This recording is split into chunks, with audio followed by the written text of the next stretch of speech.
नमस्कार, जय हिंद साथियों। मैं आप सभी का स्वागत करता हूं फ्यूचर ऑफिसर्स यूट्यूब चैनल में। आशा करता हूं कि आप सभी लोग अच्छे होंगे, अपनी पढ़ाई भी अच्छी तरीके से कर रहे होंगे। दोस्तों, इस वीडियो को बनाने का जो मेन मोटिव है, वो था प्रीवियस जो हमने इंटेलिजेंस ब्यूरो के ऊपर वीडियो बनाई थी, उसके ऊपर बहुत ज़्यादा क्वेरीज बच्चों की आई। उन्हीं क्वेरीज को आज हम थोड़ा सा और एक्सटेंड करेंगे और मैं आप लोग को बताऊंगा कि इस डिपार्टमेंट में इंटेलिजेंस ब्यूरो में आने के बाद आपको कैसे फायदे मिलेंगे, किस तरीके से आप यूपीएससी की आगे तैयारी कर सकते हैं और सिक्योरिटी असिस्टेंट या फिर एसीआईओ को क्वालिफाई करने के लिए आपको क्या क्या स्ट्रेटेजी को फॉलो करना पड़ेगा। तो चलिए वीडियो के मेन टॉपिक, मेन मुद्दे पर आते हैं। सबसे पहले सिक्योरिटी असिस्टेंट और एसीआईओ के जो हम एग्जाम पैटर्न है उसको थोड़ा सा डिस्कस कर लेते हैं। देखिए, दोनों का जो पैटर्न है, दोनों के जो एग्जाम के जो क्वेश्चंस हैं, वो सीजीएल के लेवल पर होते हैं 60%। बाकी का जो 40% है, इसमें करंट अफेयर आ जाती है और करंट अफेयर भी आपकी स्टेटमेंट वाली आती है। जैसा आप सीडीएस में देखते हैं कि स्टेटमेंट आते हैं। फॉर एन एग्जाम्पल, आपने प्राइम मिनिस्टर का जो टॉपिक है वो पॉलिटी में पढ़ा है, उसी के रिगार्डिंग 3 स्टेटमेंट या 4 स्टेटमेंट आपके आएंगे। किसी किसी क्वेश्चन में 5 या 6 स्टेटमेंट भी आते हैं। तो आपको यहाँ पर सिर्फ वन लाइनर नहीं पढ़ने, आपको अगर करंट अफेयर या जनरल स्टडीज में पढ़ाई करनी है तो हर टॉपिक की इन डेप्थ नॉलेज आपके पास होनी चाहिए। दूसरा, जो इसका एग्जाम पैटर्न आता है उसमें जो ऑप्शंस हैं वो बहुत ज़्यादा सिमिलर होते हैं। जो स्टेटमेंट वाले ऑप्शन होंगे, अगर आप एक को नेगलेक्ट करना चाहेंगे तो आपसे काम नहीं बनेगा। कम से कम आपको 3 स्टेटमेंट तो उसमें 100% श्योरिटी के साथ पता होने चाहिए। इसी के रिगार्डिंग एक फैक्ट ये है कि इस एग्जाम में पहले बहुत कम स्टूडेंट्स बैठते थे, क्योंकि इसके बारे में ज़्यादा लोगों को पता नहीं होता था। क्योंकि इसकी भर्ती 2 साल में, 1.5 साल में, 3 साल में एक बार आती थी और हर डिवीजन के लिए, हर स्टेट के लिए इसमें सीट्स लिमिटेड होती हैं और इसमें आपको लैंग्वेज भी चाहिए।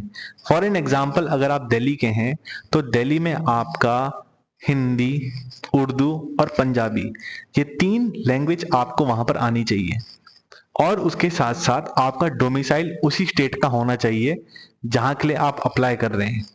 फॉर एन एग्जाम्पल, अगर आप उत्तर प्रदेश के लिए अप्लाई कर रहे हैं, अगर आप उत्तर प्रदेश से हैं, आपका डोमिसाइल उत्तर प्रदेश स्टेट का है, तो आपको उत्तर प्रदेश से ही अप्लाई करना पड़ेगा। नहीं तो आप लास्ट में जाकर के डॉक्यूमेंटेशन में बाहर हो जाएंगे अगर आप किसी और एसआईबी से अप्लाई करेंगे। दूसरा, इसके रिगार्डिंग जो कॉन्ट्स आती है वो काफी ज्यादा लंबी आती है, इसलिए बच्चों को बहुत ज्यादा डिफिकल्टी फेस होती है। तो मैं यही कहूंगा कि अगर आप इसका फॉर्म भर रहे हैं या फिर अगर आपने भर दिया है और आपकी लेवल ऑफ स्टडी उस लेवल की नहीं है कि आप बहुत डिटेल में पढ़ सकें, देन आपको एसएससी के ही किसी एग्जाम पे ध्यान देना चाहिए। ये एग्जाम आपके लिए नहीं है। चौथा, अगर आपका कम्युनिकेशन स्किल्स अच्छा है तो ही आप इंटरव्यू को क्वालिफाई कर पाएंगे। नहीं तो इंटरव्यू को क्वालिफाई करना is not a piece of cake for all of. तो ये है सारी की सारी बातें। बहुत सारे विद्यार्थी, मैक्सिमम अमाउंट ऑफ स्टूडेंट्स इसमें इंटरव्यू में ही बाहर होते हैं। तो ये तो थी इसकी एग्जाम की रियलिटी। अब हम बात करते हैं कि हमें पढ़ना कहाँ से है, मटेरियल कहाँ से है। तो मैं आपको कहता हूँ, मंथली करंट अफेयर आप किसी भी यूट्यूब चैनल से उठाइए, वहां से आप उस मंथली करंट अफेयर को नोट्स बनाइए, वन लाइनर नोट्स, ठीक है। और उन नोट्स को मल्टीपल टाइम रिवाइज करते रहिए। जो उसमें जीके का सेक्शन आता है उसमें 20 क्वेश्चंस आते हैं और सारे के सारे अच्छे करंट अफेयर आते हैं। कोई ऐसा बकवास करंट अफेयर नहीं आता जो कि बहुत ज्यादा अजीब सा हो, अटपटांग हो या फिर 2 साल पुराना हो। 2 साल पुराना जो करंट अफेयर होगा वो जीके के टॉपिक में आ जाएगा, वो अब आपका एक फैक्ट बन चुका है, स्टैटिक करंट अफेयर बन चुका है। तो आपको सबसे पहले करंट अफेयर और अपने जीएस के सेक्शन पर ध्यान देना है, फिर उसके बाद क्वांट्स में ध्यान देना है, फिर उसके साथ साथ रीजनिंग और इंग्लिश में ध्यान देना है। इंग्लिश में ऐसा होता है कि आपके पीक्यूआरएस वाले क्वेश्चन इसमें काफी ज्यादा आते हैं। तो ये थी इसके रिगार्डिंग। अगर हम सिलेबस की बात करें तो ऐसे बहुत ज्यादा लंबी ये वीडियो खिंच जाएगी, मैं बस छोटी सी वीडियो बनाना चाहता हूँ। दूसरा पॉइंट ये था कि क्या आप इंटेलिजेंस ब्यूरो में आकर के यूपीएससी की आगे पढ़ाई कर सकते हैं। तो जी हाँ, बिल्कुल आप कर सकते हैं और बहुत सारे इंटेलिजेंस ब्यूरो के ऑफिसर हैं, वो यूपीएससी की तैयारी करते हैं और वो सक्सेसफुल भी होते हैं।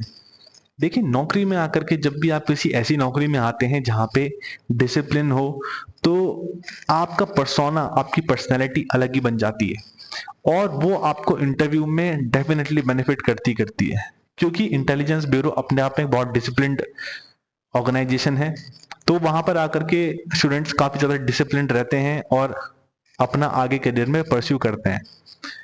तो टाइम मिलता है, अच्छे से टाइम मिलता है। ऑफिस आवर्स में ऑफिस आवर्स रहेगा आपका, बट जब आप फील्ड पोस्टिंग पर रहेंगे, इनिशियल डेज पर जब आपकी फील्ड पोस्टिंग रहेगी 2 साल, 1.5 साल की सर्विस के बाद, तो आपको इतना टाइम वहाँ पर नहीं मिलेगा कि आप यूपीएससी के लेवल की पढ़ाई कर सकें। क्योंकि यूपीएससी अपने आप में बहुत ज़्यादा डिमांडिंग एग्ज़ाम एक है। तो अगर आपकी एस्पिरेशन बहुत ज़्यादा है, आपके पास 2 ऑप्शंस हैं कि इंटेलिजेंस ब्यूरो को चूज़ करना है या फिर कोई ऐसा डिपार्टमेंट है जहाँ पर आप पढ़ाई अच्छे से कर सकते हैं। तो आप उस डिपार्टमेंट को चूज़ करें जहाँ पर आपको पढ़ाई करने का मौका मिले और आप यूपीएससी की तरफ जा सकें। क्योंकि इंटेलिजेंस ब्यूरो में जहाँ पर सिक्योरिटी अलाइन्ड हो जाती है, वहाँ पर इतना टाइम नहीं मिल पाता। बट डिपार्टमेंट बहुत अच्छा है, अच्छे से आप पढ़ाई कर सकते हैं, आप अपना आगे बढ़ सकते हैं। ये थी वीडियोस, अगर आपकी कोई क्वेरीज है तो प्लीज़ कमेंट सेक्शन में पूछिए। I am here to help you all. Jai Hind.